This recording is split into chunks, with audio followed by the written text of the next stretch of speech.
Friends જય જય જય જય દ્વારકાધીશ।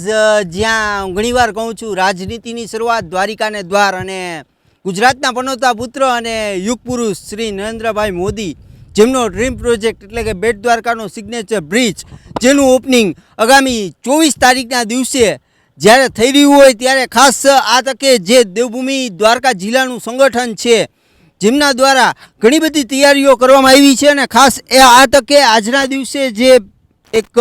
સભા પણ દ્વારકામાં મોદી સાહેબની થશે અને ક્યાંયથી લોકો સભા સાંભળવા માટે આવશે એના માટે જે તૈયારીના ભાગરૂપે ખાસ આપણી સાથે જિલ્લાના લોકલાડીલા નેતા અને જિલ્લા પ્રમુખ મયુરભાઈ ગઢવી છે। મયુરભાઈ જે એક આપણા દેશના યશસ્વી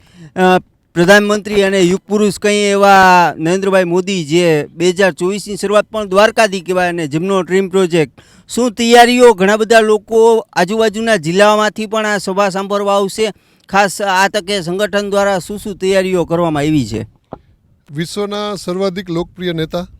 ગુજરાતના પનોતા પુત્ર અને દેશના યશસ્વી પ્રધાનમંત્રી મોદી સાહેબ જ્યારે ગુજરાતમાં નહીં પણ દ્વારકા જિલ્લામાં પધારી રહ્યા હોય ત્યારે એને આવકારવા માટે સમગ્ર દ્વારકા જિલ્લો જ્યારે થનગનતો હોય કે સાહેબ આવે ત્યારે ભવ્ય સ્વાગત થાય, સાહેબને મળીએ। જ્યારે 22 તારીખે અયોધ્યાની મંદિરની પ્રાણ પ્રતિષ્ઠા હતી ત્યાં જે સમગ્ર દેશમાં જે વાતાવરણ હતું એ જ ઉત્સાહ અને ઉમંગનું વાતાવરણ દ્વારકા જિલ્લામાં અત્યારે છે।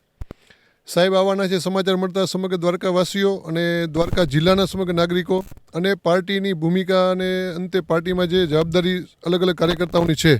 જેમાં જિલ્લા ભાજપ સંગઠન છે,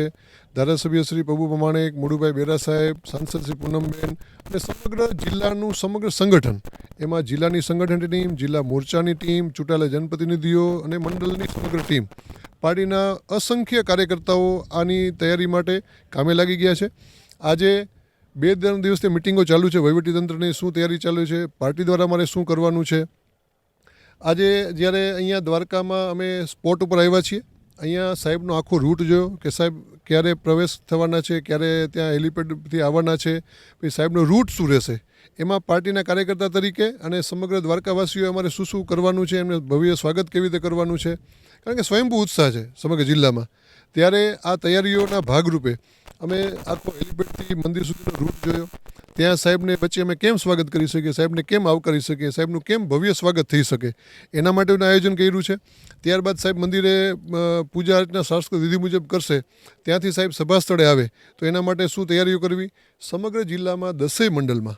ચાહે ખંભાળિયા વિધાનસભાના 5 મંડળ હોય, દ્વારકા વિધાનસભાના 5 મંડળ હોય, એમાંથી પ્રત્યેક મંડળના કાર્યકર્તાઓ શેરીએ વોર્ડ વાઇઝ, તાલુકા પંચાયત સીટ વાઇઝ મિટિંગો કરી અને તમામ લોકો દ્વારકા અહીંયા સભામાં સાહેબને મળવા માટે ઉપસ્થિત થાય, સાહેબનું સ્વાગત કરવા ઉપસ્થિત થાય, એના માટેની ડિટેલ પ્લાનિંગ અત્યારે જિલ્લા ભાજપ દ્વારા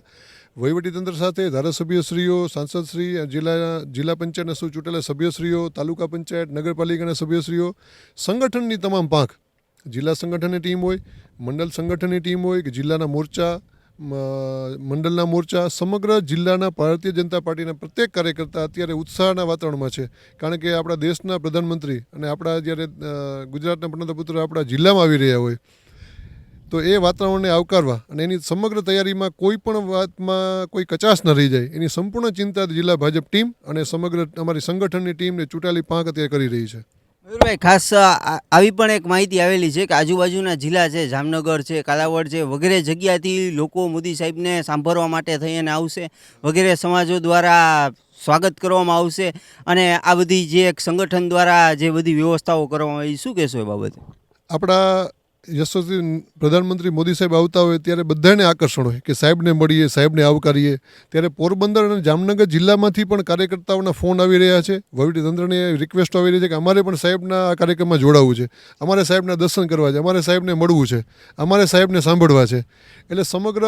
સંસદીય વિસ્તાર તો છે જ, પરંતુ પોરબંદર જિલ્લો પણ નજીક હોવાથી દ્વારકાથી 70-80 કિલોમીટર દ્વારકા પોરબંદર આવેલું છે, તો પોરબંદર, જામનગર અને દ્વારકા જિલ્લામાંથી મોટી સંખ્યામાં કાર્યકર્તાઓ અને લાભાર્થીઓ સાહેબને મળવા અને સાહેબના દર્શન કરવા અને સાહેબને સાંભળવા આવવાના છે, એવું આયોજન થઈ રહ્યું છે ત્યારે। મયુરભાઈ, ખાસ એવી પણ વાત કે ન ભૂતો ન ભવિષ્યથી જે આ ડ્રીમ પ્રોજેક્ટ છે દ્વારકામાં દેવભૂમિ દ્વારકા જિલ્લો યજમાન છે, એમાં આપની આગેવાની, આપના સંગઠનના જે અલગ અલગ હોદ્દા પર યુવરાજસિંહ છે, મહામંત્રી વિજયભાઈ છે વગેરે લોકો અત્યારે જે તૈયારીઓ કરી રહ્યા છે, શું કહેશો જે અવડું મોટું સંગઠન પણ હમણાં જોડાણું છે? ભારતીય જનતા પાર્ટીના લાખો કાર્યકર્તાઓના પ્રેરણા સ્ત્રોત, વિશ્વની સૌથી મોટી રાજકીય પાર્ટીના અમે સૌ કાર્યકર્તાઓ છીએ.